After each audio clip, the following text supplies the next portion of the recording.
Hello and welcome to Dished with Adam White. Today I'm going to do my entry for June on the Range. I really enjoy June on the Range, and I always tell myself I'll read more westerns during the year than I'd ever get to, but something just usually gets in the way of me doing it. I'm addicted to old science fiction novels, so I uh, I usually read those, but this selection that I made is called The Wolf is My Brother by Chad Oliver. I just talked about one of Chad Oliver's books a video or two ago because he wrote a lot of science fiction, and that was where I was introduced to him. And when I was looking through his information, I saw that he'd written three westerns, and so I thought, I'll check. I liked the sci-fi book that I read, uh, and so I'll check out some of his westerns. Well, this is the first one he wrote in 1967, The Wolf is My Brother, and I have to tell you, it was excellent. I really enjoyed this book. I just finished it, and it's probably my favorite book I've read this year so far. It's engaging, well written, literate, uh, just absolutely fantastic. My only complaint was that the print in it was so small that an ant would need a magnifying glass to read it. So that was my only complaint of the book. I don't know if they were trying to get it under a certain page count or what, but so that was tough on my poor eyesight, and but that was the only complaint that I had, was the print was so small. But it was a really, really good book. It's about Colonel Curtis, who is part of a cavalry unit out in the West. And it is also about Foxclaw, a Comanche Indian, and which sort of tells the other side of the story, the Native American side of the story. And it kind of goes back and forth between the two of them with some diversions. It also has a young warrior named Buffalo Tongue, and sometimes it will have a chapter heading of uh, the place that they're at and just kind of describing what's going on at the place. But otherwise, it splits uh, its time between Curtis and Foxclaw, and you really get both sides of the story in it, which a lot of times in westerns, especially if you watch them, it's just the Indians are this menace that comes out of nowhere and kills and pillages, and you really get a sense of their lives and what they've gone through and what the white people moving in did to them. Uh, I'm going to do, I mean, yes, this is a fictional book, but even at the end, there's an author's note saying that he did take it from historical events. So while it is fiction, it tells a story that could very well have really happened probably numerous times. And when you get, especially later in the book, you find out things about the characters that are like, well, that doesn't put them in a good light anymore. And, you expected more out of certain people. And you just really get involved in the lives of Curtis and Foxclaw. And I have to say that I think that the Native Americans in this are really the protagonists, because the army people are always talking about, oh, it's going to be so easy to get rid of these Indians, and we've put them in these reservations, which, let's call them what they are, concentration camps. And uh, it just showed how the white people moving in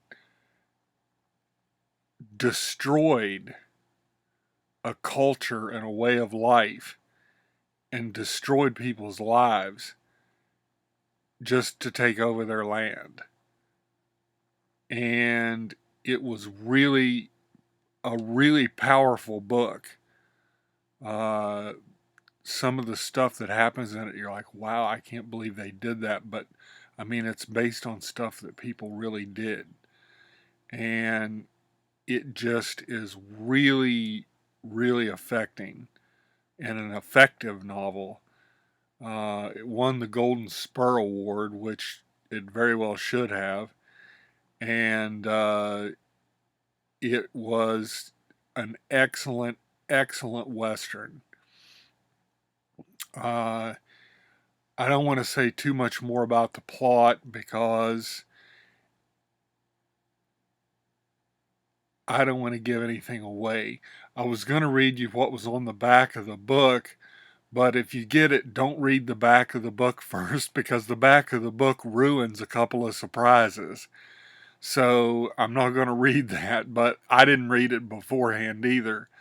And I'm glad I didn't, because one of the surprises that it ruins was particularly effective in the book.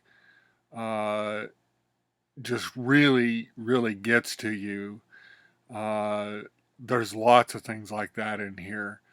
And it's got a great cover, and it is a cavalry unit, so I mean, it's very well a scene from the book, which is nice, instead of just some random picture of a horse and something like they so often did. But um, it really, a really effective novel, really good. I highly recommend it.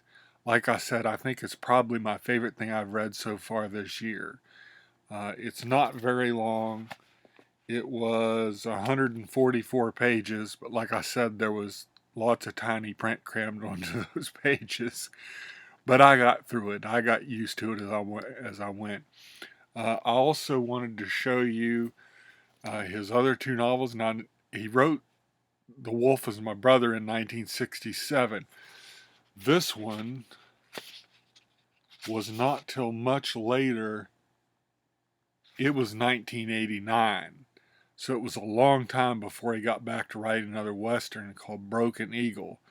And I got a hold of it, and it's a little bit thicker book than what the Wolf one is.